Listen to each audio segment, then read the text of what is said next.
diam Pak Nana. Oke, sudah kedengaran. Halo Pak. Oke. Pak ya Pak. Iya. Bicara sendiri tadi Pak. Oke. Tunggu kegedean. Saya siapkan dulu. Oke, bismillahirrahmanirrahim. Assalamualaikum warahmatullahi wabarakatuh.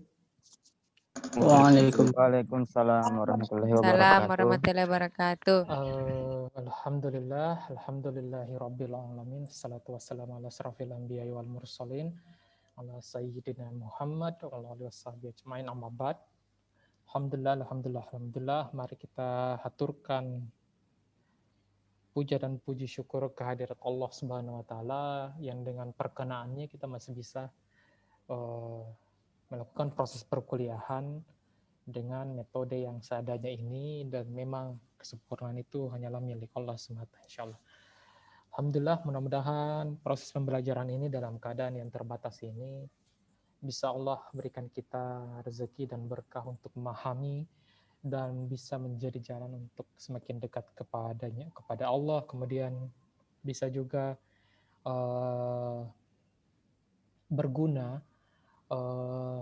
bagi kita di masa yang akan datang, insyaallah. Entah dalam bentuk apapun itu, nanti Allah yang atur.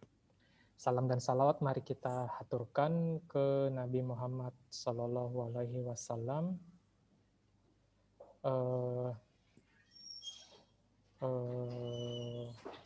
sang suri teladan yang dengan keberadaannya kita bisa menjadi lebih dekat kepada Sang Pencipta Allah Subhanahu wa taala, dan juga kemudian kita bisa meniru dan mengikuti serta mencontoh, mengamalkan sikap-sikap mulia yang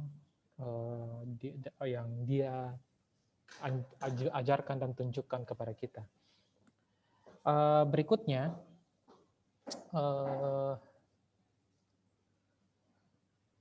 apa ya? Untuk perkuliahan hari ini kita Zoom. Kenapa ya? Karena saya mau apa lagi namanya itu? Kita apa namanya? Mau belajar alat-alat yang di eksternal dan internal, dan karena dia alat dan ada unsur-unsur hitungan, jadi perlu Zoom. Tapi nanti kalau mungkin pertemuan ke depan atau beberapa pertemuan ke depan lagi, mungkin kita akan masuk lagi ke yang kayak kemarin, yaitu PPT dengan audio supaya tidak agak lebih ringan juga buat kalian, agak lebih ringan juga buat saya. Alhamdulillah. Insyaallah mudah-mudahan tidak berkurang kehusyuan dalam belajar dengan kondisi seperti ini. Saya mau bilang, oke.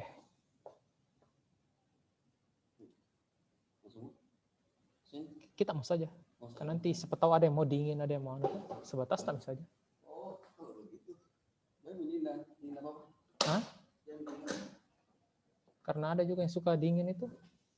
Kayak minuman kopi-kopian. Sebenarnya ada pakai es. Tapi kalau kita mau kasih panas kita, hah?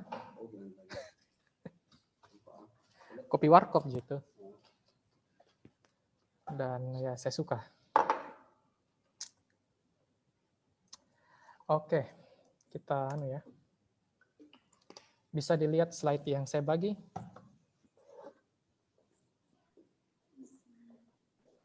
Bisa Pak. Oke.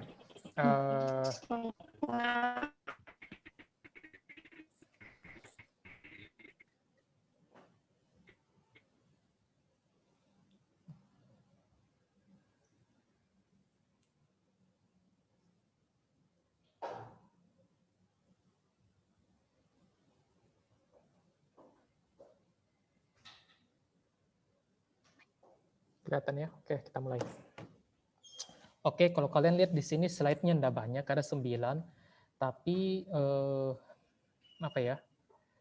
dia merangkum karena alat yang dipergunakan di eksternal dengan internal itu sama, cuman Eh, cuman berbeda informasi yang digunakan. Sumber informasinya berbeda.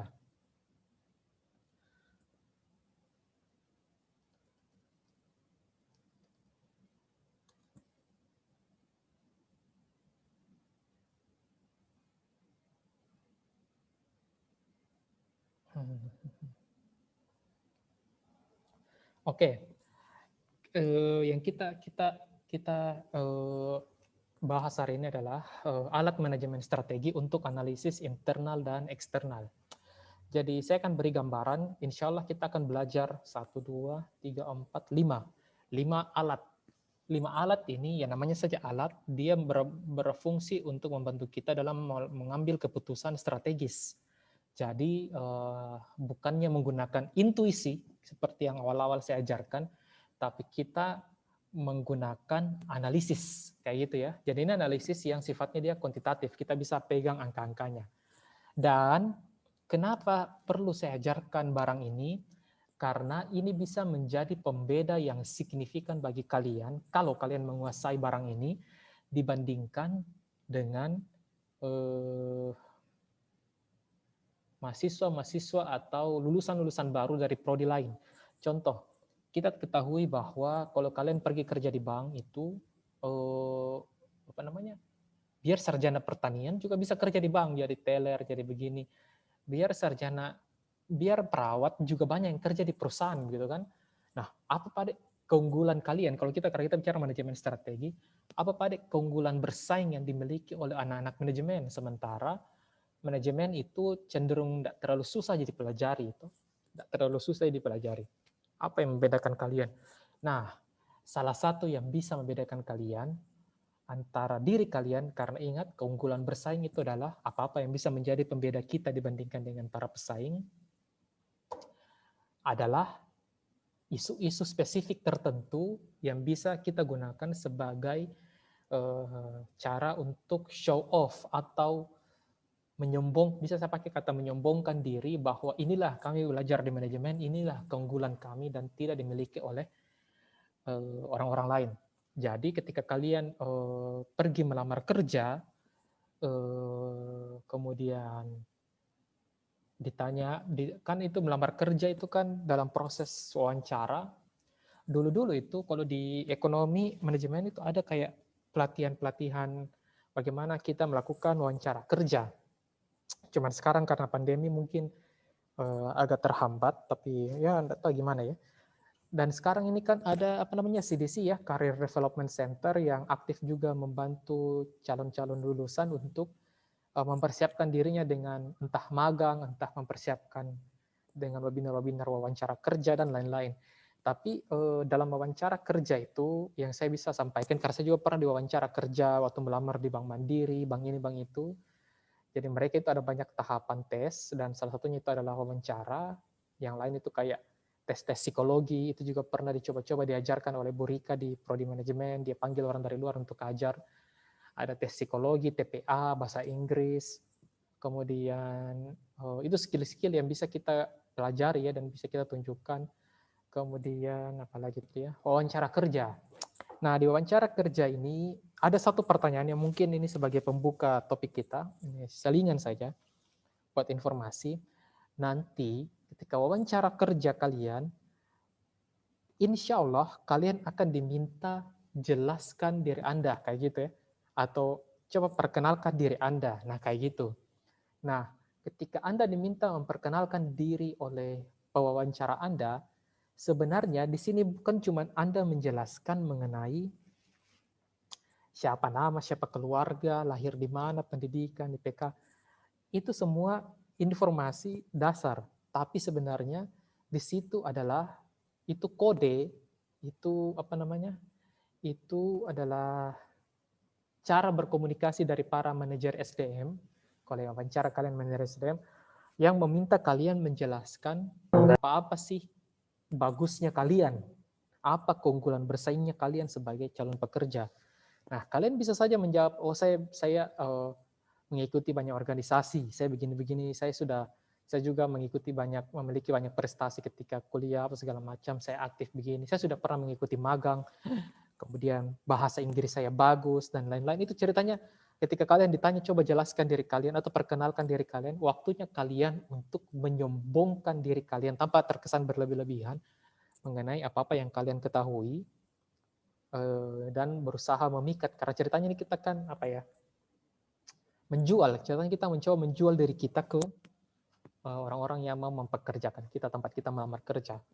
Nah, salah satu yang bisa juga kalian jelaskan ketika ditanya, coba perkenalkan diri kalian. Oh ya, saya apa segala macam dan alhamdulillah saya kuliah di manajemen UIN dan salah satu yang kami pelajari dan saya memahami serta tahu cara. Begini nih, kalau jadi kalian saya memahami dan tahu cara menggunakan analisis internal eksternal, saya juga tahu caranya membuat SWOT, saya juga tahu untuk pengambilan keputusan strategis.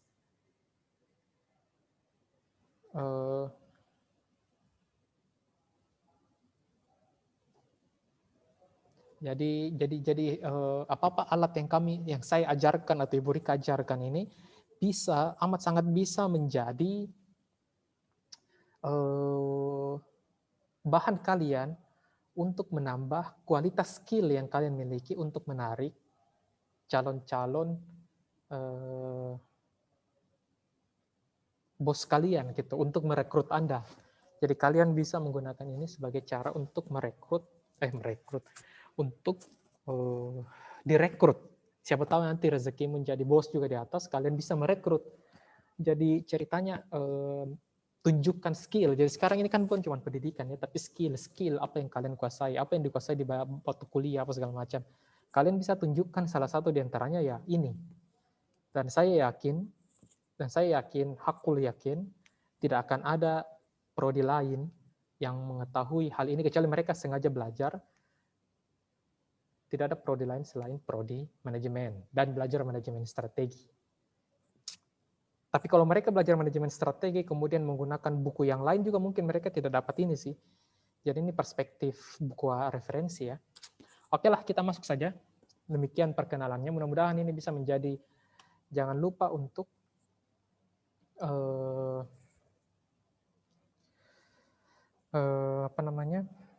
ini bisa menjadi sumber informasi kalian. Ini bisa menjadi, salah bahasa Inggrisnya.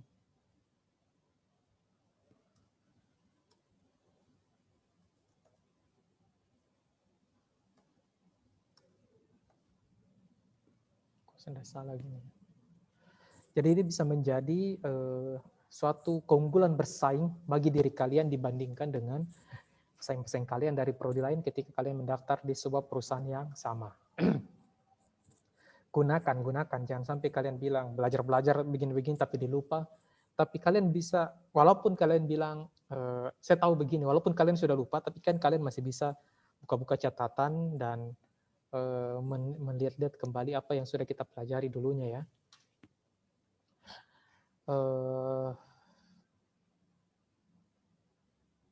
Oke, kita masuk. Namanya saja alat, maka alat ini berpusat pada pola pikir kuantitatif, bukan kualitatif ya. Dia kuantitatif, tujuannya apa? Tujuannya adalah agar kita bisa mendeskripsikan secara jelas barang ini dan bukannya cuma deskripsi abstrak. Tapi ada deskripsi utuh yang kita bisa berikan bahwa oh barang ini, air gelas ini, bagaimana ukurannya, apa segala macam. Ada angka yang bisa kita bilang. Jadi contohnya adalah, akan lebih bermakna ketika kalian bilang seperti ini. Oh itu cewek dari skala 1 sampai 10 nilainya 7. Dibandingkan kalian bilang dia cantik atau dia biasa-biasa saja.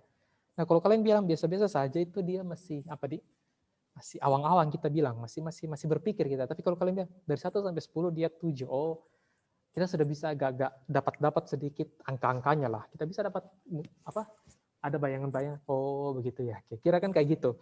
Jadi itu bedanya antara angka dengan yang sifatnya deskriptif. Berikutnya, pola pikir ini berpusat pada analisis. Yang di sini yang saya sebut dengan quantitative intelligence atau kecerdasan kuantitatif. Jadi ini merupakan apa namanya?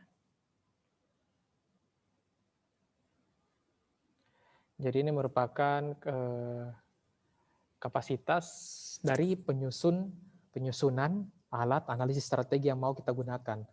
Jadi pahami bahwa ini apa yang kita ajarkan hari ini itu merupakan alat analisis strategi secara kuantitatif. Oke, kalian bisa sekali kalian pergunakan ini dengan baik ketika kalian dalam proses ya mencari kerja. Nah, saya tulis dulu ya, karena ini kayaknya dia kurang lengkap. Dia terbagi dua, analisisnya ini yaitu EV, external factor evaluation, kemudian IV, internal factor evaluation. Jadi mereka terbagi dua, satu untuk analisis internal, satu untuk analisis eksternal. Sederhananya dia kira-kira kayak gitu. Ingat, ini alat, metode ya, metode hitung lah kalau kalian bilang begitu. Metode untuk mengambil keputusan strategi. Dan alat-alat ini mereka berada pada tahapan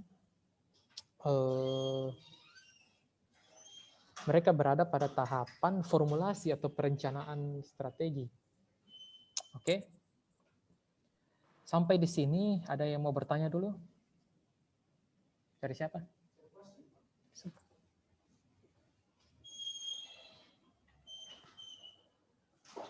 Ada yang mau bertanya?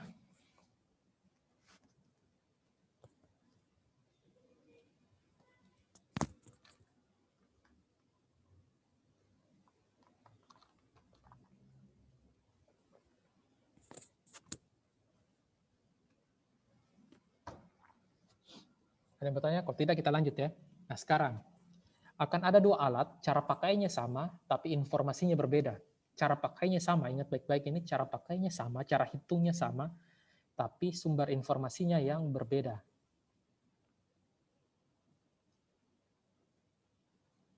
Oke, yang pertama, EV, External Factor Evaluation. Oke, nah sekarang silahkan kalian catat. Ada 5 langkah. Ada 5 langkah untuk menyusun external factor evaluation atau membuat alat ini. Untuk membuat alat ini. Alat ini nanti akan dia berbentuk seperti ini. Oke. Nanti dia bentuknya dia seperti ini. Ini sama kan? Sama juga. Jadi ujungnya nanti dia akan seperti ini. Kalau kalian lihat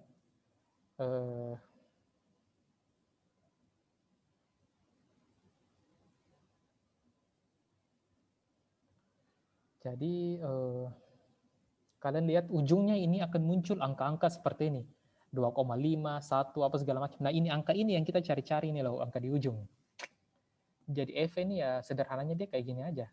Yang kalian mau buat dengan internal EV dan IV itu ya ini. Oke? Saya kasih lihat aja ini yang mau kita kerja hari ini. Yang beginian. Yang ini yang kalian lihat ini key external factors kayak gini-gini. Nah, ujungnya adalah angka di sini total 2,58 kayak gitu ya.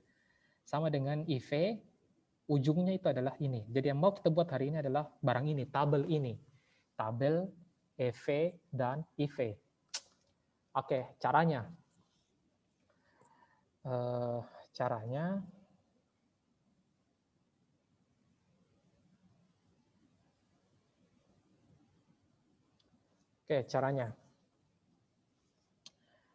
Langkah pertama, catat, dan ini proses bagian paling sulitnya ini mencari informasi ya, dalam manajemen strategi selalu yang paling sulit itu, makanya strategis itu perlu apa ya, ketenangan jiwa, kedewasaan berpikir. Bagian paling sulitnya itu adalah, seperti yang saya sebutkan minggu lalu, gampang kita bilang bahwa, gampang kita susun, ada ada kekuatan apa ini perusahaan. Kita bisa tulis beberapa puluh lembar soal itu, tapi ketika kita bilang coba kau susun dalam bentuk koper kecil menjadi beberapa poin paling penting gitu. Jadi ceritanya di sini adalah mencari poin-poin terpenting di organisasimu. Poin-poin terpenting apa? Jadi di sini langkah pertama, catat atau cari faktor-faktor eksternal kunci yang penting bagi organisasi. Di sini bisa terdiri dari 15 sampai 20. Baik untuk peluang dan ancaman. Artinya peluang dan ancaman totalnya bisa 15 bisa 20. Jadi masing-masing itu bisa 10, bisa masing-masing 7, bisa masing-masing 8, tapi ya 7 ke atas lah, sekitar 5 atau 7 lah kalian anggap seperti itu. 7 lah, angka 7 lah kalian cari. 7 masing-masing ya di sini maksudnya. Ini 7, cari informasi-informasi penting ya minimal 7, 6, 7 kayak gitu-gitu dari organisasi kalian. Jadi kayak gini, ini 7 angka ini ya. Jadi ini keadaan yang kalian rasa ini hal-hal inilah faktor-faktor eksternal paling penting yang memengaruhi organisasi kita. Contoh. Atau tunggu dulu, saya kasih ingat kembali ya. Saya kasih ingat kembali.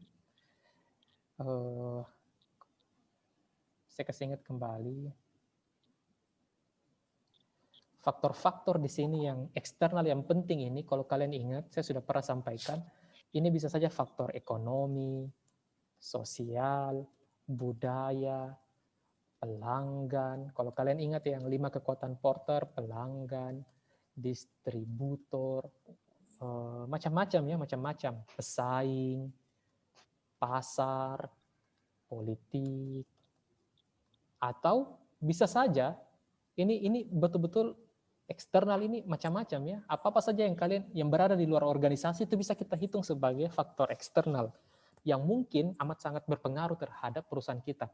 Bahkan, ingat ini ya, bahkan jalan raya. Jalan raya, kemiskinan, tukang palak. Siapa tahu ada tukang palak di sekitar kalian punya pajak-pajak di tempatnya, sekitar kalian bekerja yang tukang-tukang, apa sih namanya? Yang wajah-wajah inosen baru didatangi sama orang, baru dimintai uang, kayak gitu-gitu kan. Saya juga pernah dulu-dulu begitu ya, dipukul, dicubit, apa segala macam. Dicoel-coel sama bencong, siapa tahu ada juga yang kayak gitu-gitu, saya juga sudah pernah semua itu. Siapa tahu ada, dan itu kalian anggap penting bagi organisasi kalian. Kalian anggap bahwa kondisi ini adalah faktor-faktor yang kalian anggap, wah ini penting bagi organisasi. Jadi contoh ya, sederhananya ya, kalian buka usaha laundry dalam satu kompleks. Nah, kalian tentunya harus berpikir bahwa, oh kompleks ini adalah umpamanya ya, kompleks baru pengembangan. Oh kompleks ini dia akan membuka lagi 20 atau 30 rumah baru di bagian belakang, kayak gitu umpamanya ya. Nah, 20-30 rumah baru itu adalah faktor eksternal di luar perusahaan kita. Dia bisa menjadi peluang atau opportunities. Jadi kira-kira kayak gini ya. Jadi ini bebas, ingat bebas.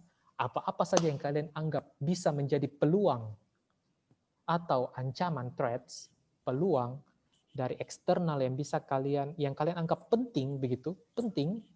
Karena kalau kita mau bilang penting itu pasti akan banyak, tapi kita bisa kecilkan menjadi 6-7 biji.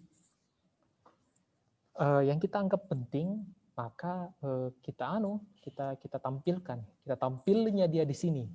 Kita tampilnya dia di sini ya 6, 7, 8.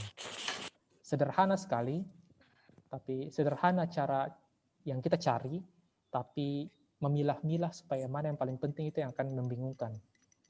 Jadi, including opportunities dan threats, peluang dan ancaman yang memengaruhi perusahaan dan industri. Catat peluang dulu, baru ancaman. Ingat, ini kata kunci berikutnya, sebisa mungkin spesifik. Maksudnya spesifik itu adalah, kalau bisa, sebisa mungkin, gunakan persentase, rasio, atau angka dalam data-datamu.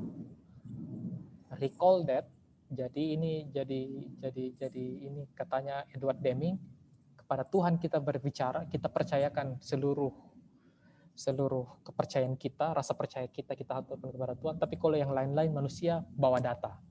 Nah, yang dimaksud dengan data di sini ada bukan cuman deskripsi abstrak, tapi sebisa mungkin informasi, walaupun tidak harus semua harus angka ya, tapi sebisa mungkin itu ada dalam bentuk kuantitatif atau angka. Kenapa? Lebih memudahkan kita. Baik. Sekarang saya sampaikan, saya contohkan maksudnya itu angka-angka. Saya akan bagi kepada kalian screen website. Ini adalah jadi nanti selepas perkuliahan ini jangan lupa absen ya. Di kelas di Lentera itu akan saya tautkan sebuah, saya belum scan itu file kasus strategi ya, kasus strategi. Ada itu di bawah, saya belum ambil, saya lupa ambil. Nanti saya akan tautkan, kalian bisa download dan itu nanti akan jadi PR. Nah, saya akan berikan contoh ya. Maksudnya dengan informasi adalah, nah ini. Ini adalah contoh kasus pada perusahaan Garuda. Oke. Nah, kalian, PT Garuda Indonesia dalam masalah ekonomi akibat pandemi corona. Perseroan mencatat total utang 39 triliun, bahkan rugi hingga total utang 31 triliun, ruginya 15 triliun. Sekarang, coba kalian buka mic. Ketika perseroan mencatat total utang, apakah dia internal atau eksternal?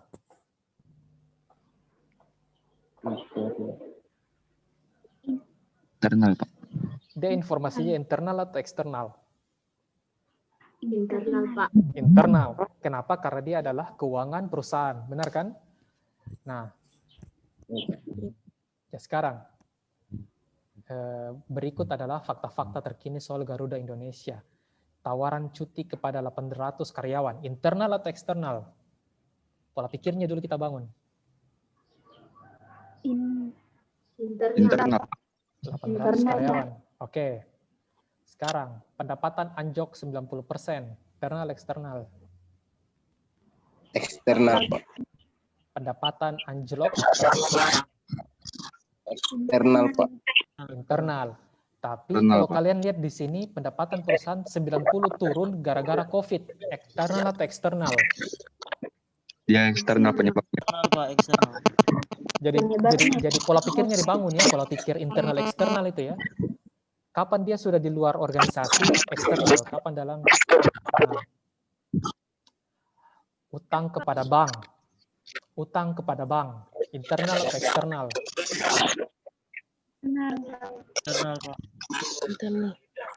Kerugian, oke. Tapi ini eksternal juga ya, karena ada pihak lain yang bisa menagih kita. Dia bisa jadi distributor utang. Kemudian 49 Boeing dan 4 Airbus ditunda kedatangan karena terlibat suap. Nah, sekarang internal eksternal.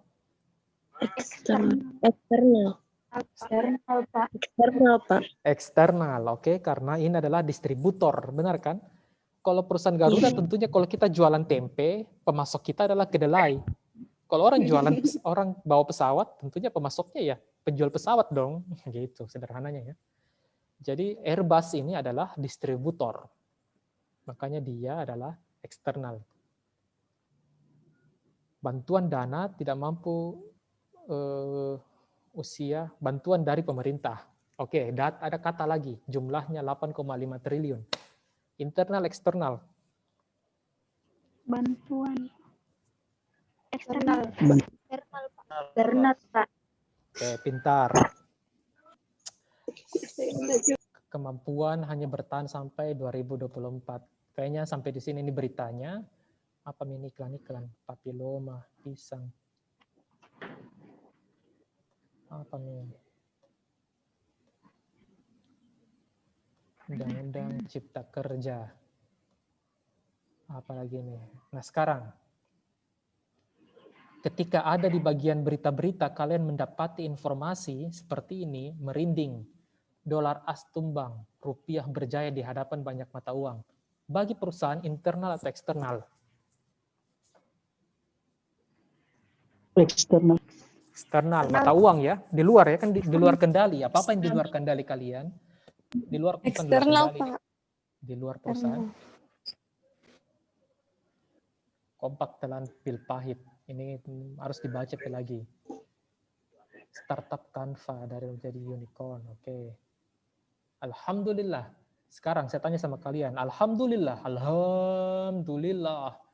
Vaksin corona mendarat di Indonesia November.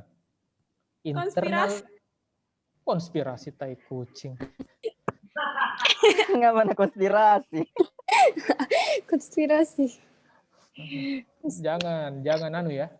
Kalau saya sih jangan terbiasa dengan konspirasi. Biasakan kita dengan informasi yang dari media mainstream lah. Ya, kontroversi Pak. Kalian bilang kontroversi, kalian mengambil tidak ambil pilihan. Tapi kalau saya pribadi, kasih tes dulu sama pejabat-pejabat, siapa tahu gagal vaksinnya kan mereka dulu yang mati. Astagfirullah. Jadi yang anggota dewan, iya, anggota dewan, presiden, menteri, gubernur, apa segala macam. Kasih coba dulu, mereka yang harus berkorban demi rakyatnya tuh, kan kayak gitu. Kasih tes dulu mereka, karena mereka yang berhubungan dengan banyak orang. Kasih tes dulu. Kalau mereka hidup, tapi siapa tahu ada kembung-kembung. Nah, kalau kita tahu, kalau kita minum ini kembung, Ki. Kan kayak gitu. Gatal-gatal kulitnya. Ridwan Kamil bilang dia tambah kuat makan. Kayaknya buat yang kurus boleh juga tuh kalian ambil tuh vaksin. Buat obat gemuk, kan kayak gitu ceritanya. Boleh itu Pak, boleh. Iya, suntik di keningmu. Oke, sekarang ada isu begini, vaksin corona mendarat di Indonesia November, eksternal internal. Eksternal, Pak. Eksternal. Sekarang saya tanya sama kalian, penting tidak informasi ini buat organisasi atau perusahaan di Indonesia? Iya, Pak. Penting tidak informasi ini bagi pasar? Penting. Kenapa? Penting ini, Pak. Karena penting kan bagi bidang farmasi. Pentingnya begini, nah. Oke lah di bidang farmasi itu satu sisi, tapi kalian ingat, gara-gara pandemi ini orang semua takut keluar apa segala macam, benar kan? Siapa tahu dengan vaksin ini orang bisa kembali aktivitas seperti biasa, ekonomi berputar. Siapa tahu perusahaan kalian memang terdampak betul sama corona, nah sekarang kan dia bisa berputar normal kembali kalau ada vaksin ini. Jadi kalau ada vaksin ini, kalian setiap ada berita soal vaksin, sebenarnya kalian bisa cek-cek di pasar modal itu. Nah. Apa dampaknya di barang? Kalau sah betul jadi, apa dampaknya ke pasar modal? Berubah, naik, turun, itu kan namanya sentimen. Jadi pentingnya ini vaksin adalah, ya itu tadi, apabila kalian perusahaan yang terdampak, kalian akan merasa penting sekali. Akan merasa penting sekali. Apa ini? Oh ini juga pasar modal ya, informasi pasar domal. Nah sekarang, tak berhenti. Demo tolak Omnibus Law terus berlanjut. Kalau perusahaanmu berada di tempat demo, bagaimana? Eksternal, internal? Internal. Hah? Eksternal. Eksternal. Kenapa dia mengaruhi? Karena internal kalian, bisa saja karyawan kalian atau buruh kalian pergi ikut demo. Benar tidak? Kan dia kayak gitu. Bekas Direktur Keuangan Jiwasraya divonis seumur hidup. Tuh. Yang suap. Nah sekarang begini. Kalian adalah perusahaan yang bekerja di Bandung. Oke? Lokasi kalian adalah di Bandung. Kalian cara ngomongnya adalah kumaha damang, bukan woi, di mana ko. Kan kayak gitu. Kumaha, rampas, apa sih? Kadidia, apalagi tuh. Nenggelis, saha, sabaraha, kayak gitu. Bukan tak siapa gitu, tak siapa. Apa begitu tuh? Sambalu, bukan begitulah. Kita yang nada-nada indah dari wanita-wanita Bandung itu kita dengar tiap hari. Kalian kerja di situ lah di Bandung, bukan di Makassar ini yang kayak Moki dimarahi sama mamanya kalau dia lagi ngomel pakai bahasa daerah. Nah Nah sekarang, kalian kerja di Bandung. Kalian kerja di Bandung. Perusahaan kalian terletak di Bandung. Kalau orang naik kereta dari Bandung ke Jakarta itu sekitar 3 jam. Kalau kalian naik mobil, bus dari Bandung itu bisa ya 3 jam juga, 3 jam lebih lah sedikit. Nah sekarang, kalau ada kereta cepat, dia bisa 45 menit. Bagi perusahaan kalian yang terletak di Bandung, ini apa? Peluang, ancaman, kekuatan, kelemahan. Peluang. Peluang, Pak. Peluang. Oke, ini yang saya maksud tadi dengan jalan raya ya, infrastruktur. Jadi infrastruktur di tempat kalian bekerja bisa menjadi informasi eksternal yang penting bagi organisasi. Ini informasi-informasinya. Apa lagi ya? Sudah habis menikah?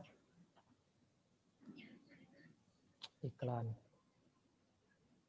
Emiten penerbangan kompak dapat rapor merah. Nah, emiten penerbangan atau saham penerbangan kompak jelek hasil anunya. Apa? Di pasar modal mereka lagi hancur-hancuran. Siapa yang paling berdarah-darah? Kan kayak gini. Jadi kalau kalian kerja di penerbangan, kalian akan bilang, oh pasar lagi hancur. Dari eksternal. Kalau kalian kerjanya di industri penerbangan, kalian umpamanya jadi staf SDM di sana, atau kalian akan bilang, oh dari luar ini, kita lagi hancur-hancur ini pasar modal kita. Kayak gitu. Eksternal.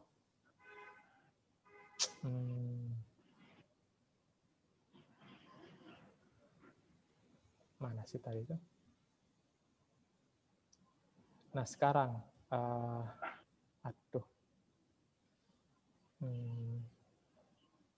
unik sekaligus lucu. Pesawat-pesawat Garuda Indonesia kini bermasker. Itu apa? Peluang, kelemahan, peluang, ancaman, kekuatan, kelemahan. Kekuatan. Kenapa kekuatan? Karena ini dari internal ya, SDM. Inovatif. Pemasaran. Dari pemasaran. Dia coba rebranding, kasih unik-unik bentuk pesawatnya. Ceritanya kalau kalian punya botol aqua, kalian jualan aqua, kalian coba gambar-gambar lucu. Itu kan usaha pemasaran ya, berupaya menjadi itu apa ya istilahnya, daya tawar baru lah buat pasar.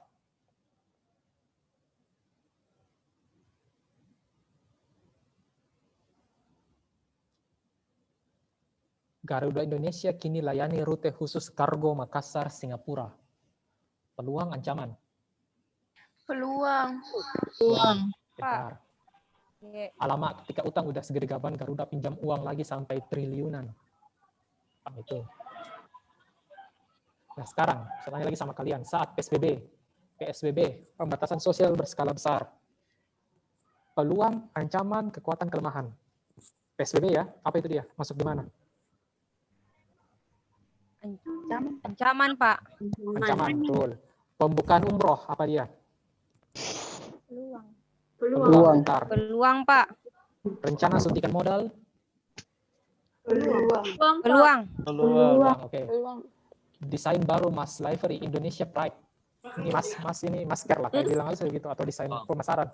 Apa dia? Kekuatan, Peluang, ancaman, Pak. kekuatan. Kekuatan, Pak. Kekuatan, pintar. Sosialisasi Omnibus Law, terserah. Terguncang, oke. Terserah. Daftar harga emas. Sekarang harga emas. Bagi Garuda ya, harga emas umpamanya. Masuk di mana dia? Eksternal. Eksternal, di mana? Peluang, kekuatan. Peluang. Bisa, kalau dia naik bisa jadi peluang atau tergantung. Iya, ya, Pak, tergantung dari naik apa turunnya, Pak. Relatif, Pak. Karena kayak gini ya, saya sampaikan sama kalian, kalau kalian kerja di perusahaan kayak ekonomi, itu akan berbeda dengan perusahaan yang bekerja di saham-saham tambang. Kalau kalian lihat, ada kecenderungan ketika terjadi krisis ekonomi, orang-orang banyak membeli emas. Benar tidak? Emas kan sekarang 1 juta, benar tidak? Iya, Pak. Mas sekarang kan naik harganya, benar tidak? Mama-mama kalian sekarang tambah kaya tuh, karena orang Sulsel itu suka sekali emasnya yang 1 tangan begini kan.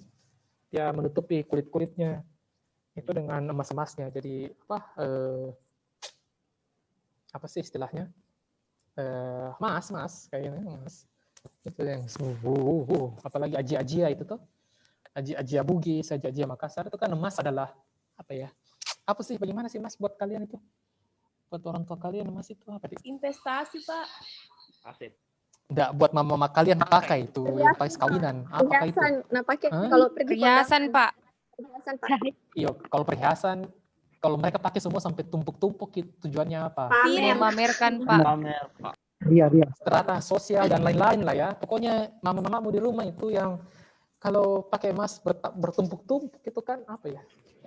Fungsi sosial. Kalau kita di Sulawesi Selatan itu kan gaya ya, beda dengan ibu saya yang dari Ternate itu dia enggak pakai emas karena memang enggak terlalu. Tapi kalau kita di Sulawesi Selatan ya begitu, ada fungsi sosial di emas itu. Pasukan Habib Rizik terserah, berkelahi saja. Sakit Pak, terserah. Oke, jadi itu caranya kita mempelajari informasi ya. Jadi kalian bisa lihat kembali. Nanti saya akan bagi contohnya ya, contoh kasus. Itu mungkin 3-4 lembar. Jadi nanti kalian supaya bisa terbiasa dan apa lagi namanya?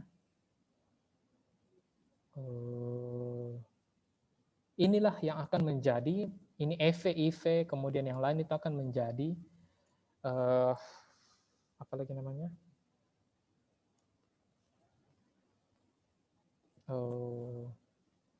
Materi ujian final open book, oke? Kayak gitu. Jadi ingat, tadi kan kita sudah lihat banyak peluang, banyak ancaman, banyak kekuatan, banyak kelemahan, tapi ketika kita mau catat dalam bentuk angka-angka, ingat sebisa mungkin spesifik. Kalau ada angka-angkanya lebih bagus, persentase, rasio persentase, rasio keuangan, jumlah angka, atau kayak gitu-gitu. Kita lebih mudah bilang 15 juta dibandingkan 12 juta, dibandingkan kita bilang, oh uangnya lebih banyak. Kita akan lebih mudah bilang 15 juta dibanding 12 juta itu lebih masuk di kepala kita. Itu maksudnya, tujuannya ya. Jadi tips pertama dalam menganalisis EV atau IV, kalian baca semua informasi yang penting kalian anggap dari sisi eksternal, dan sebisa mungkin cari yang dalam bentuk angka, tandai. Jadi contohnya, ketika saya kasih sama kalian sebuah file yang berisi 5 lembar mengenai keadaan organisasi dari ujung pukul ujung, kalau kalian ketemu angka, kasih tandai saja dulu kuning, kayak gitu ya, stabilo. Oh ini yang penting, Tandai saja dulu, apakah nanti itu mau kita ambil atau tidak, terserah. Tapi yang penting, kita tandai saja dulu yang angka-angka. Jadi ini tips ya, tandai dulu yang angka-angka. Cara menggunakan EV dan IV ini. Kalau terpaksa, tapi dia harus berbentuk deskriptif atau abstrak, dan tidak bisa dianu, baru kita tuliskan dia yang abstrak-abstrak. Kemudian, berikan langkah kedua. Ini sama ya, sama dengan yang di IV juga. Berikan bobot 0 sampai 1. Jadi 0, ingat 0 atau 0 ini tidak penting, 1 sangat penting. Jadi antara 0, jadi bisa kita 0,1, 0,15, 0,3, 0, berapa segala macam ya, terserah. 0,07, yang pasti ini dalam bentuk 0 sampai 1. Artinya ya begitulah, kalian bisa bayangkan artinya dari 0, 0,01, 0,02, 0,000, terserah. Tapi kita kasihkan dia beri bobot antara 0 paling tidak penting sampai 1 amat sangat penting. Bobot mencerminkan the relative importance atau seberapa penting faktor yang kita tulis, kita sudah turunkan 1, 2, 3, 4, 5, 6, 7 tersebut bagi kesuksesan organisasi kalian. Jadi bobot itu akan mencatat dari 1 sampai 7 poin, mana yang paling penting gitu. Peluang umumnya mendapatkan bobot yang lebih besar daripada ancaman. Ini juga perlu dicatat ketika kita membuat peluang-peluang. Kalian umumnya, often peluang umumnya mendapatkan bobot yang lebih besar daripada ancaman. Jadi ketika kalian menyusun itu EV dan IV, umumnya ya, dalam menyusun informasi peluang, kalian kasih bobot yang lebih tinggi dibandingkan ancaman.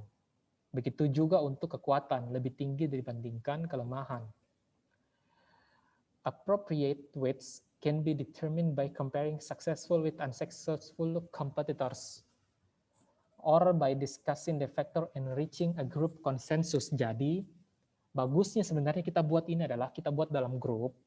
Bagusnya ya kalau kalian dapat amanah seperti ini, supaya ada kita punya diskusi-diskusi dalam menentukan seberapa penting ini barang ceritanya. Menentukan pentingnya kan barang duit ini yang menghasilkan duit bagi kita. Jadi sebaiknya ada berapa kepala yang kita ajak bicara supaya hasilnya bisa lebih tenang dan tepat sasaran. Bobot bisa ditentukan dengan cara membandingkan diri kita dibandingkan dengan para pesaing. Umpamanya, kalian adalah perusahaan yang bergerak di bidang, kalian kerja di motor Honda. Nah sekarang, kalian mau bilang terbuka jalan baru di wilayah ini, di wilayah kompleks ini. Artinya kompleks itu bisa menjadi peluang bagi pembelian motor. Kenapa? Ya karena sudah ada jalan baru yang mungkin bisa dilewati oleh motor. Kan kayak gitu, itu kan peluang.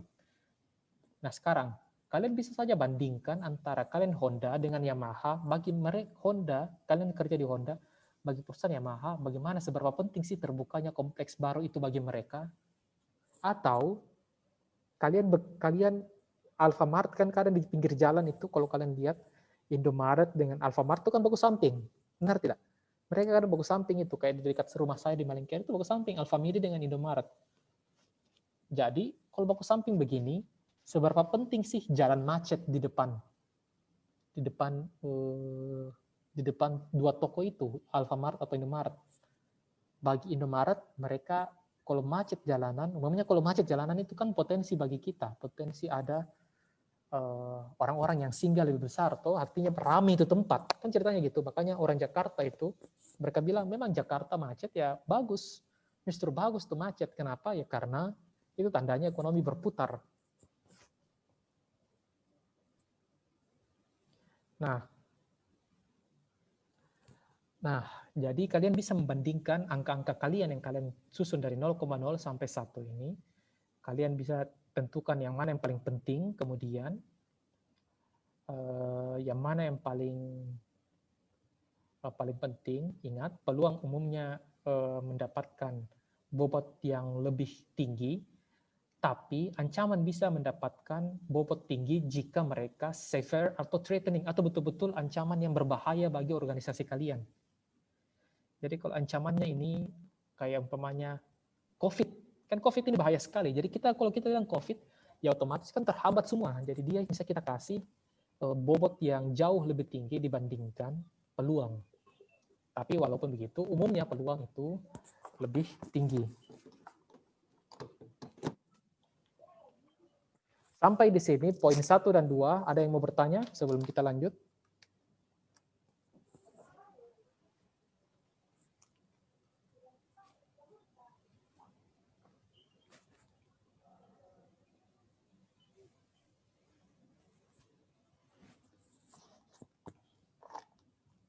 Nah, kalau kalian lihat ini saya ada pegang jualannya temanku. Dia apa sih ini? Yang ikan teri baru di apa sih namanya itu? Yang ada kacangnya, ada ikan teri, ada kayak potongan-potongan apa itu, kentang-kentang goreng. Apa sih namanya kalau tempat kalian ini? Makanan orang tua kita. Apa namanya?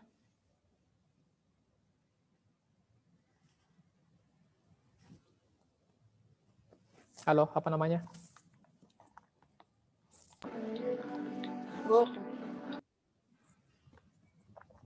Hah? Ikan goreng sambal apa sih? Sambal goreng. Ya, sambal Ya, goreng. sambal goreng, Pak. Sambal Yang goreng. biasa ada di pengantin. Ya, tapi ini yang ada ikan terinya yang sama kacang ya. Mungkin kalian sering lihat. Oh iya. Yang ada biasa juga potongan-potongan ubinya, Pak. Ya, ada ikan terinya yang kecil-kecil. Yang kita makan cuma sama nasi panas kan. Nah, sekarang ancaman bagi ikan teri ini apa? Kira-kira. Bukan, maksudnya buat jualan ini. Ancaman. Ini kan usaha kecil loh. Kan kayak gitu kalau kalian berbisnis. Hah? banyak pesaing. Iya Pak, banyak usaha pesaing. serupa, Pak. Apalagi Banyak Kalau dari usaha yang serupa. dari sisi Terus- pasokan, dari sisi pasokan, distributor, bahan baku. bahan baku apa? Ikan teri Pak. Ikan Ikan teri, teri. betul. Kita tidak bisa Siapa bilang tahu bahwa nanti itu tidak panen ikan terinya, jadi bagaimana Mi? bagaimana nih, pintar. Kalau kemarau mungkin. Pokoknya terserah, tergantung matahari dan bulan di laut itu kan begituan toh, kita tidak bisa atur-atur matahari, bulan, hujan. Terkadang kita dapat ikan teri bagus, kadang-kadang tidak, kan kayak gitu-gitu. Jadi kalau kalian, ini kan bisnis kecil, bisnis rumahan. Kalau kalian jualan begini kan begini, Iya Pak. peluang, ancaman, kekuatan, kelemahan itu akan terbagi kira-kira ke 4 sisi itulah. Jadi biasakan melihat-melihat dengan terbagi-bagi ceritanya. Dia nanti akan membentuk pemahaman kalian secara utuh, yaitu strategi. Tapi biasanya biasakan buat diri kalian menempatkan, oh ini kekuatan, oh ini kelemahan, ini peluang, ini ancaman. Nah sekarang, kalau sudah tidak ada yang bertanya, peluang mendapatkan bobot tertinggi umumnya, tapi ancaman bisa mendapatkan bobot lebih tinggi jika berbahaya. Contohnya ya COVID ini. The sum of all weights assigned to the factors must equal 1.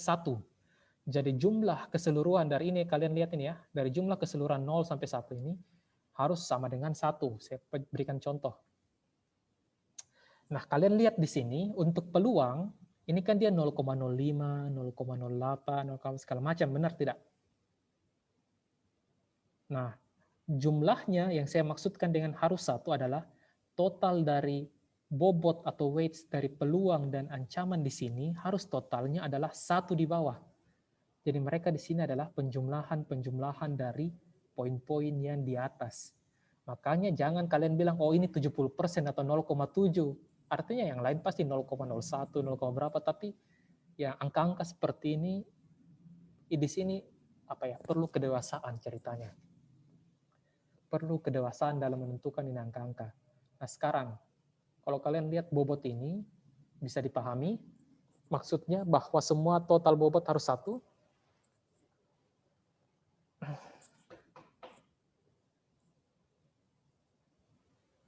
Bisa dipahami, total dari bobot itu harus 1. Pemberian angka. Toh, jadi Ya, ingat, tidak boleh lebih, tidak boleh kurang. Harus 1 di sini. Dari mana dia dapat? Ya penjumlahan ini semua. Jadi kalian menentukan, kalian sebagai strategis menentukan, oh ini. Contohnya ini adalah, apa sih ini? Dia jualan apa ya ini?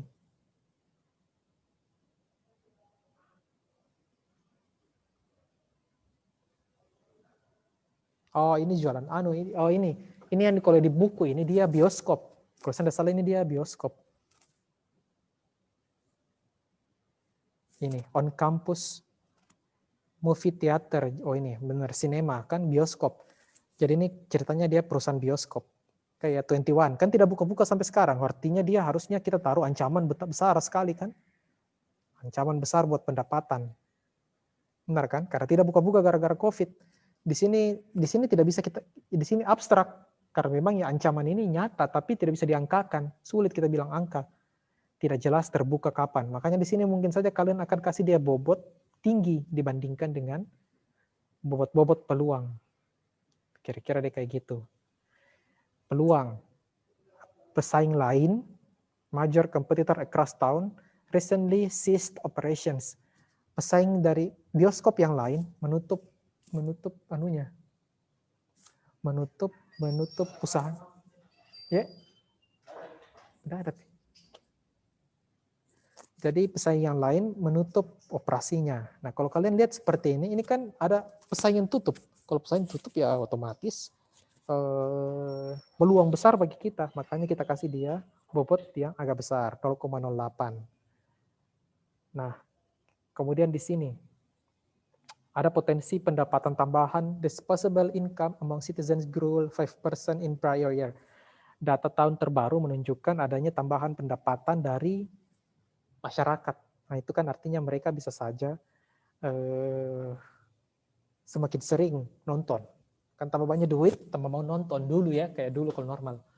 Kemudian 2 new neighborhoods being developed within 3 miles, artinya mau dibangun lagi 2 kampung atau 2 kota di dekat tempat kita usaha. Itu kan peluang, makanya dikasih bobot tinggi 0,09. Tapi di sini ada trend toward. Jadi siapa tahu COVID kita bisa kasih masuk buat bioskop yang sekarang ya. Kemudian ada yang membangun bioskop-bioskop mini di kampus. Nah ini kayak kenaikan pajak 25%. Jadi ini yang saya maksud 10%, 25%, 12%, 15%. Ini yang saya maksud tadi dengan sebisa mungkin gunakan angka-angka rasio, persentase, atau angka yang bisa kita bandingkan. Jadi ketika kalian menyusun, tandai dulu dalam data kalian mana angka. Nanti kita lihat mana yang paling penting. Tandai saja dulu, kasih tanda kuning ya, stabilo kuning. Sampai di sini bisa dipahami soal bobot? Ya bisa Pak. Insya Allah. Nanti saya akan bagi PPT-nya lagi nih ya. Tapi ya ini sebenarnya ada jadi buku, tapi ya nanti saya bagilah. Terserah kalian. Nah, berikutnya, langkah ketiga, berikan rating antara 1 sampai 4 yang mengindikasikan seberapa efektif strategi perusahaan dalam menghadapi faktor tersebut. Ratingnya adalah 4 sangat bagus, 1 sangat jelek, 3 di atas rata-rata, 2 di bawah rata-rata. Jadi ini kita beri rating 1, 2, 3, 4, kayak kalau kita ingat-ingat skala Likert mirip lah seperti itu, tapi ini angkanya cuma 4. Kalau kita kasih rating 4 artinya perusahaan kita, perusahaan kalian, atau kalian mampu merespon masalah dari luar dengan sangat baik. Nah, kita kasih dia rating 4. Perusahaan ya cukup lumayan lah, dia mampu beradaptasi dengan perubahan. 3. Perusahaan ya tidak terlalu mampu dia menghadapi perubahan ini. 2. Wah, kacau ini perusahaan, dia tidak bisa hadapi ini COVID. 1. Itu kan kira-kira kayak gitu. Nah, sekarang saya tanya sama kalian. Silahkan kalian buka mic lagi. Pizza Hut di masa pandemi ini semakin sepi. Responnya terhadap COVID ini dari angka 1 sampai 4 di mana dia berada? Pizza Hut, kalau kalian lihat di Pizza Hut.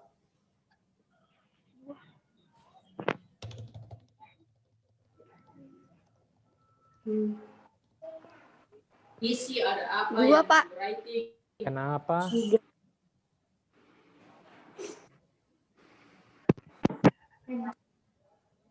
3.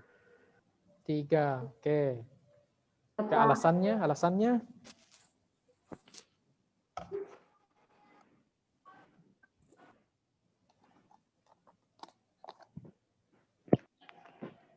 Mampu beradaptasi dengan ini, Pak. Seberapa Kondisi mampu sekarang. perusahaan beradaptasi dengan COVID ini ya. Kita lihat semua kan kacau-kacau. Nah sekarang Pizza Hut. Saya tanyakan Pizza Hut karena dia menarik. Dan dia juga yang dilakukan oleh banyak perusahaan-perusahaan lain yang keteteran dengan kondisi COVID. Apa yang dilakukan kalau yang kalian lihat Pizza Hut, apa yang mereka lakukan? Promo, Pak, banting harga. Jalan di jalan, Harga. Pak. Di jalan-jalan. Benar kan? Turun di jalan, Iya, Pak. turun gunung, Pak. Kalau kalian lihat Starbucks apa segala macam kan dia mulai jualan kopi-kopi ginian, benar tidak? Kopi 1 literan. Banyak Ya, Pak. Liter-liter. Banyak kopi-kopi besar, perusahaan kopi besar yang menjual secara gede-gede. Baru mereka kasih murah. Kenapa? Ya yang penting laku. Kan kayak gitu. Jadi apakah responnya, apakah perusahaan mampu mendapatkan hasil yang memuaskan? Ya walau alam. Kita kurang tahu, tapi bagaimana responnya, kita mau kasih dia angka berapa, bagi seberapa mampu perusahaan merespon hal tersebut, ya silahkan kalian putuskan. Angka 4 sampai 1, 4 bagus, 3 di atas rata-rata, 2 di bawah rata-rata, 1 jelek. 3. Ruang sebelah.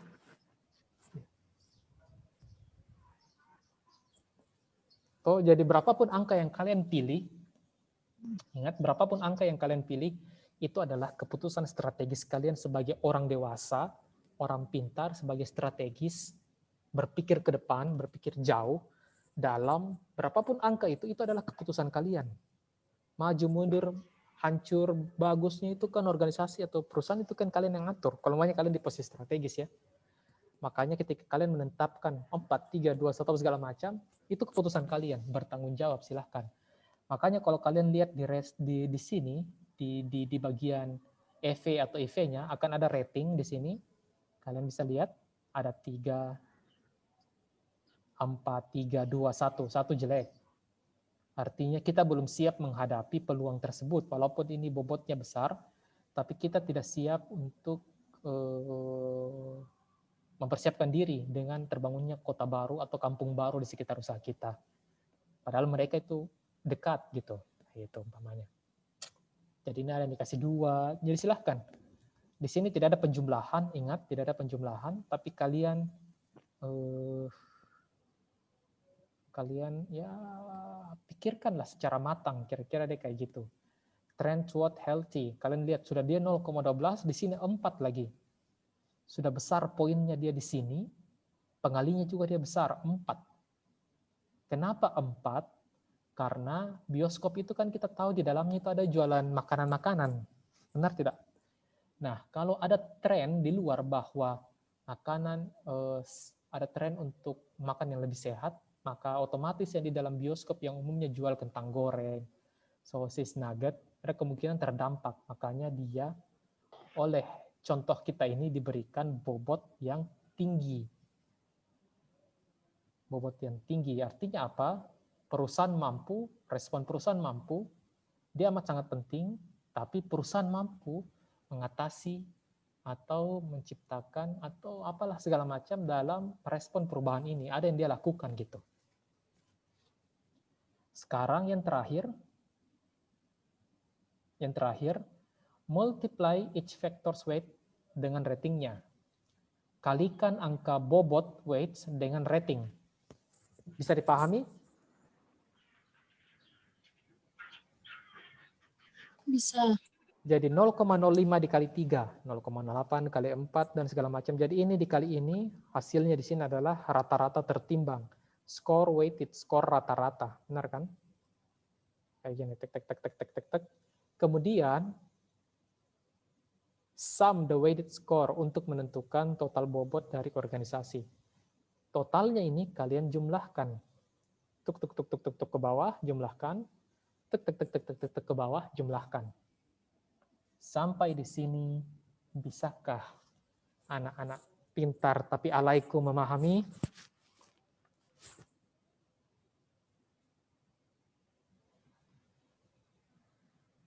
Halo?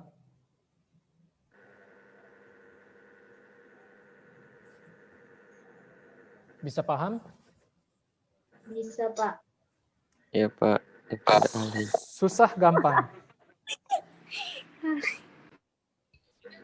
Lumayan sih, Pak. Jadi dia sederhana saja ya. Ceritanya kita cuma membaca informasi-informasi baik internal atau eksternal. Kemudian kita kasih bobot, kita tulis 1 2 3 4 5 6 7 8 terserah, tapi jangan terlalu banyak, jangan lewat dari 10. Kebanyakan juga bikin sakit kepala. Jadi cukup 5 sampai 10 lah kalian catat. Kemudian sebisa mungkin ada angkanya, jadi tandai dulu memang yang berangka-angka pada informasi yang kita cari. Kalau ada angka, tapi kalau tidak ada angka ya kita pakai. Apalagi kalau penting sekali ya, silakan pakai. Kemudian kalian berikan bobot, weight, bobot. Dengan total di sini harus 1. Total bobot dari peluang dan ancaman. Begitu juga bobot untuk kekuatan dan kelemahan. Bobotnya juga harus 1. Oke. Jadi angka skor tertinggi adalah 4. Ini keputusan-keputusannya ya. Angka skor tertinggi kalau kalian jumlahkan ini paling tinggi akan bisa dapat angka 4. Paling tinggi. Kalau 4 artinya ya mampu memantau, memanfaatkan peluang untuk mengatasi ancaman. Jadi semua angka yang di atas, angka tengahnya adalah 2,5. Kalau di atas 2,5 kalian dapat, perusahaan mampu memantau dan memanfaatkan peluang untuk mengatasi ancaman yang ada. Di bawah 0,5 ya ini, tidak mampu. memantau dan memanfaatkan. Perhatikan antara rentang nilai yang diperoleh dengan nilai tertinggi. Perhatikan, ini nilai tertinggi 4, rata-ratanya ada di angka 2,5. Jadi kalian lihat, kalau kalian sudah hitung-hitung, oh saya dapatnya 2,3, oh artinya perusahaannya tidak mampu memantau perubahan-perubahan yang terjadi di luar. Sekarang, EV-nya bisa dipahami, kalau kita dapat 2,58 artinya apa?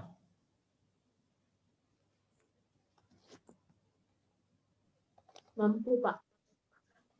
Mampu tapi ya sedikit di atas rata-rata kan, benar tidak? Karena Lumayan mampu. enggak ya mampu tapi ya begitulah. Ya so-so bisa, cuma ya begitulah. Sekarang kita ketemu Bisa gitu. ya bisa lah. Cantik tapi ya lumayan kayak gitu tuh. Lumayan. Bisa dibawa ke Kau arisan ya lumayan kan gitu tuh biasa kita bilang. Bisa dibawa kondangan lumayan. Bisa dikasih kenal ibu di rumah, ya lumayan bisa. Kayak kita bicara tuh, ya ada kayak tekanan gitu loh. Oh bisa, gitulah. Kalau kalian sudah sampai pada pemikiran seperti itu, ya mungkin angkanya ada di sekitar 2,5 ke atas, tapi sedikit-sedikit, nggak terlalu jauh. Nah sekarang, IV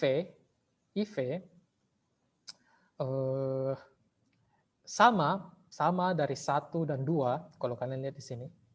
1 dan 2, langkah pertama dan kedua itu mereka sama.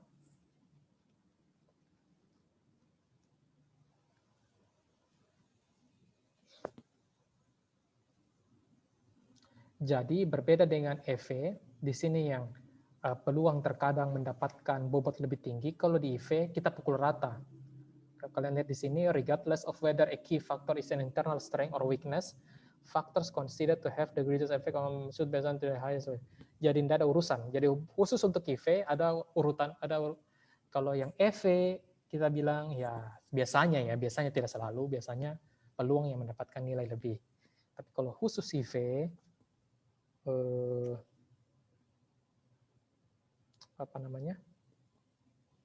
ya kita sama ratakan, jadi lebih mudah lagi. Ingat yang tadi sumnya penjumlahannya harus di angka 1. Jadi angka 1 dengan 2 tidak terlalu jauh berbeda. Yang berbeda cuman mereka sama rata sekarang, lebih mudah. Nah sekarang 1 sampai 4, di sini lagi berbedanya. Oke, 1 sampai 4, rating untuk IV 1 sampai 4 di sini, kalau 1 kelemahan besar, benar ya, amat sangat lemah sekali, pokoknya bobrok kayak gitulah kira-kira bisa kita bilang. Kalau ratingnya 2, ya kelemahan yang minor weakness, atau ya kelemahan yang ada kelemahan lah kayak gitu.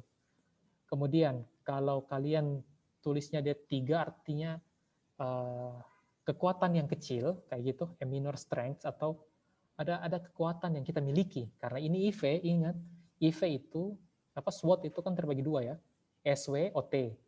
SW itu kekuatan internal, OT itu eksternal. Jadi di sini ada weakness, ada kekuatan.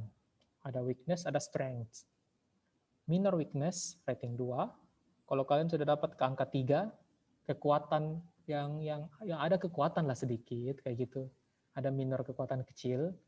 Nah, kalau kalian tempatkan dia pada angka 4, maka artinya dia betul-betul kuat.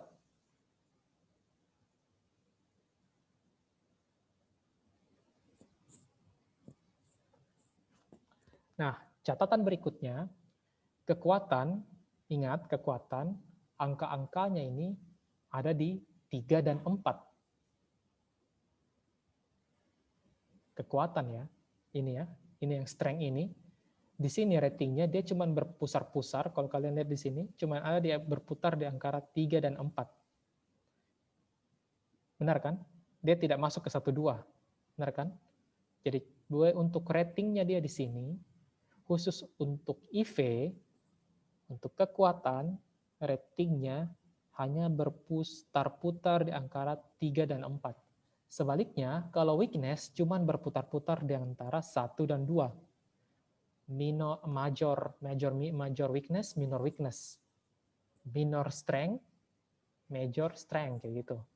Kekuatan maksimal, kekuatan minor, kelemahan minor, kelemahan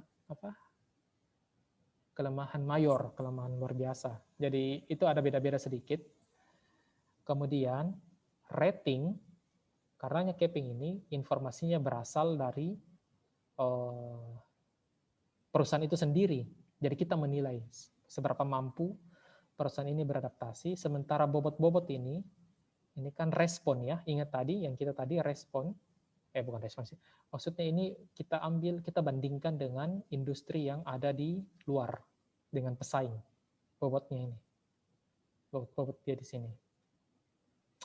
Nah, berikutnya kalau kalian sudah bobot, rating, di sini rating yang paling berbeda, hati-hati. Bagian rating untuk EV ini berbeda dengan EV. Hati-hati. Kemudian seperti biasa multiply, kemudian di sum. Ini dikali ini, weight dikali rating, weight dikali rating, weight dikali rating. Kemudian rata-ratanya kalian jumlahkan, ketemu di angka 2,5. Artinya ya rata-rata pas, dia gitu. 0,0,0, ya. Ini dia angkanya 0,1, tinggi ini. Kemudian dia di sini 2. Artinya minor weakness. Revenue terjadi penurunan pendapatan 12%. Minor weakness. Penting tapi minor karena ya mungkin ada pendapatan lainnya. Kayak gini-gini lah.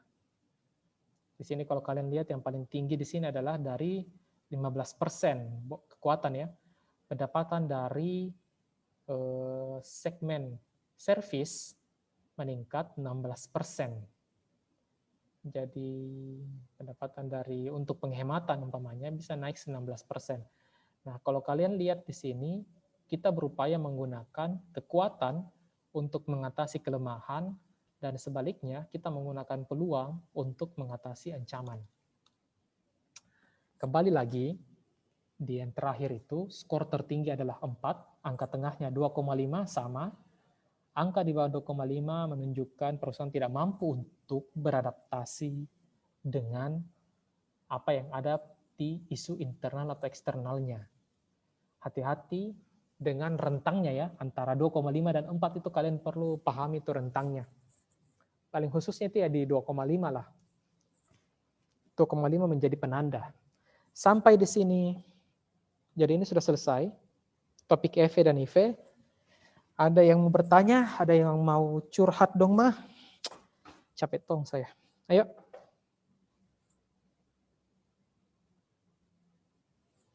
Ada yang mau bertanya?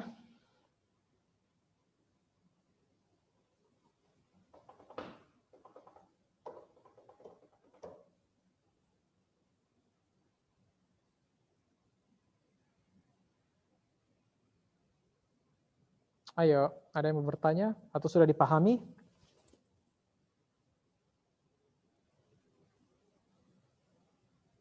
Gampang, bisa dipahami, mudah, susah?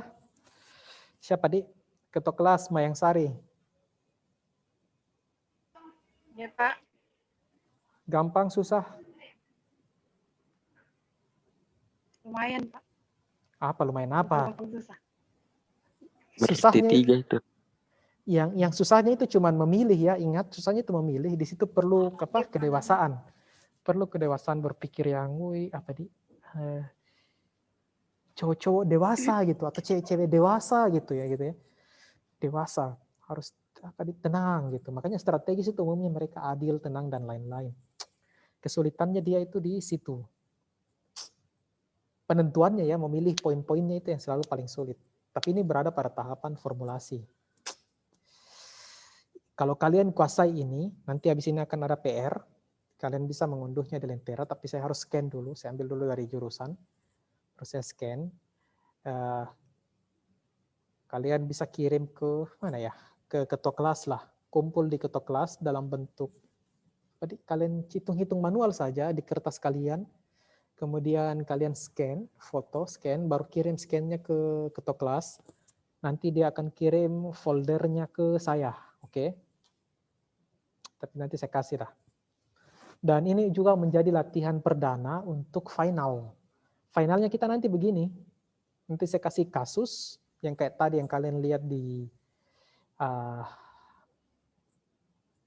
mana sih? Saya akan kasih kasus yang seperti ini. Kasus Garuda atau kasus perusahaan apa terserah, saya mau sembarang, tergantung posisi boboknya saya di mana. Apakah posisi bobok saya lurus, tegak, apa segala macamnya tergantung. Apakah saya dikasih baik-baik oleh istri saya, siapa tahu saya lagi diperlakukan tidak baik sama istri saya, kemudian saya jengkel, ya kasih Tommy yang kasus yang aneh-aneh kayak gitu tuh. Pokoknya tergantung lah posisi bobok, tunjangan, apa segala macam. Apalagi kalau lagi galau, lagi apa ya, begitulah, terserah. Tapi yang pasti nanti itu kira-kira kalian akan mendapatkan kasus-kasus seperti itu. Silahkan kalian olah EV dan IV-nya. Terbiasa kalian menggunakan alat tersebut, kalian bisa jual ke manapun kalian bisa menjualnya. Karena ini adalah ilmu yang insya Allah berguna dan menjadi portofolio kalian ketika bekerja atau mendirikan perusahaan baru. Sampai di sini, ada yang mau bertanya? Ada yang mau curhat?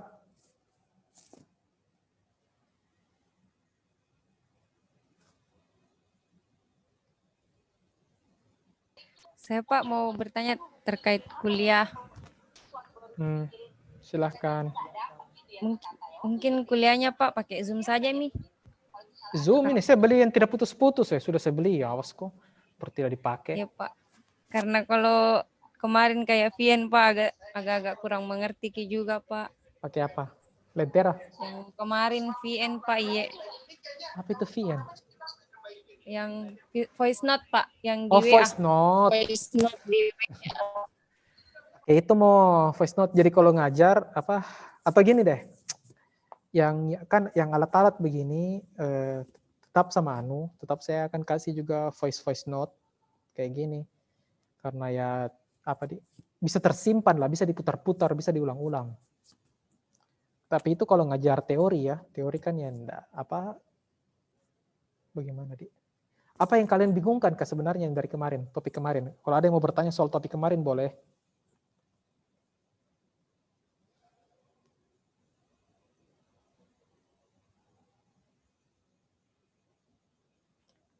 Ya sepanjang pembahasannya itu dia per slide, karena voice note-nya saya itu kan per slide ya.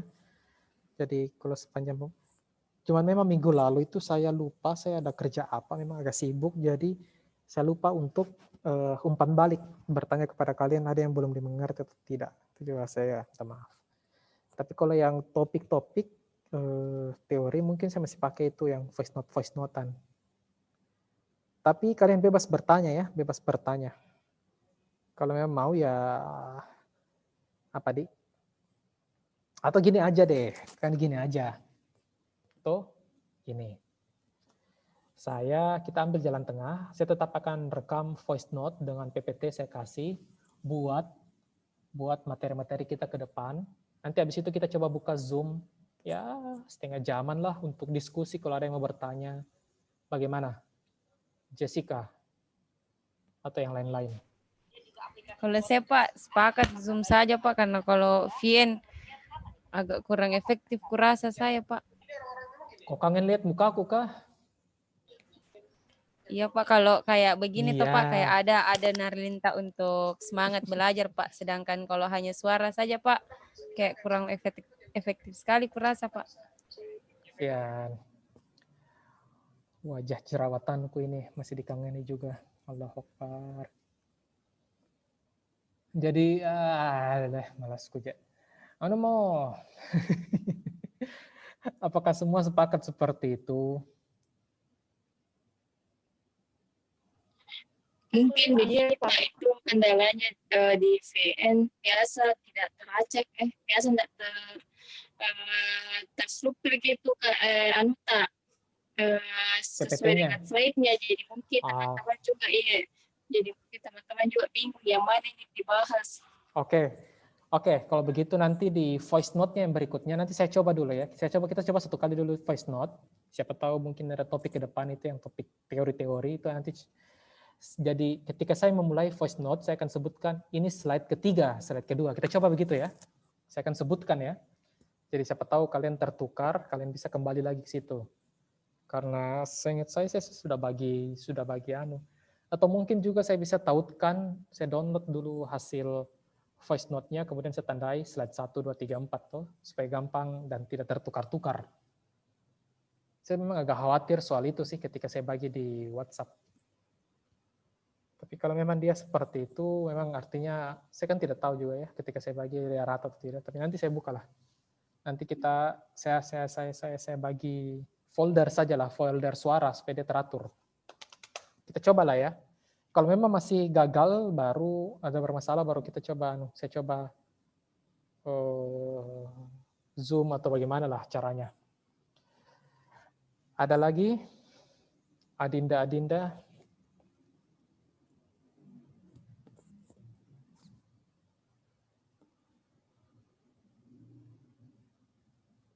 Ada? Pak, untuk deadline tugasnya Pak, sampai kapan Pak? Deadline tugas? Besok. Iya, Pak. Besok. Saya lupa. Kenapa saya kasih deadline tugas yang mepet? Karena barang ini barang kerja mandiri, dihitung-hitung. Nanti final kalian akan mepet juga, karena pasti waktu final itu kan cuma berapa? 2 jam. Saya akan kasih batasan waktu 2 jam. Baru nanti kalian upload di umpamanya di Google, atau kan kayak gitu. Nggak usah di Lentera. Pusing juga saya pakai Lentera. Saya nanti kasih link Google Form, nanti kalian bisa upload di situ tugas-tugas kalian. Dan itu batas waktunya 2 jam. Ya tujuannya apa ya? Kalian bisa kerja mandiri, buka buku, terserah apa segala macam, tidur, masih BB juga kalian kerja, tidak ada masalah. Yang penting tidak baku nyontek, walaupun ya di zaman sekarang ya bisa saja sih, tapi ya usaha saya kan begitu. Jadi besok saya tunggu tugasnya. Jam berapa ya? Jam 8 pagi lah. Sudah dikirim sama Mayang Sari, ketua kelas tercinta. Bisa enggak besok Pak? Ada tugas lain Pak besok deadline-nya.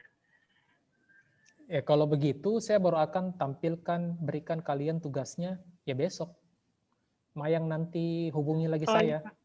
Supaya dia nanti Iya, jadi Pak. batas waktunya tetap sama, bukan memanjang ya. Iya Pak. Nanti Mayang hubungi lagi. Ketua kelas kita yang terhormat. Apalagi? Ada lagi yang mau curhat?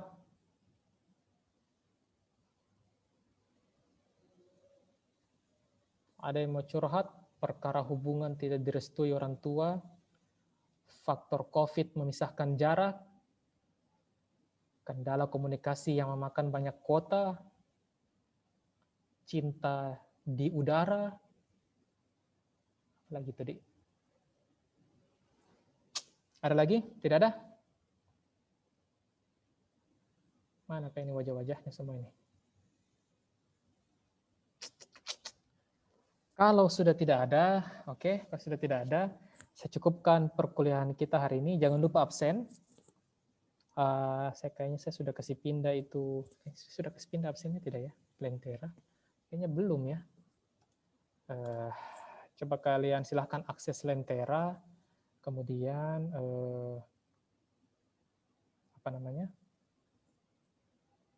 silahkan akses Lentera untuk mengisi absen. Nanti saya kasih pindah absennya ke topik perkuliahan kita hari ini. Semoga apa yang kita ajarkan ini bisa bermanfaat bagi kalian. Semoga Allah memberkahi dan merahmati, menunjukkan kita jalan yang lurus. Wallahu muwaffiq ila aqwamit thoriq. Wassalamualaikum warahmatullahi wabarakatuh. Assalamualaikum. Waalaikumsalam warahmatullahi wabarakatuh. Warahmatullahi wabarakatuh.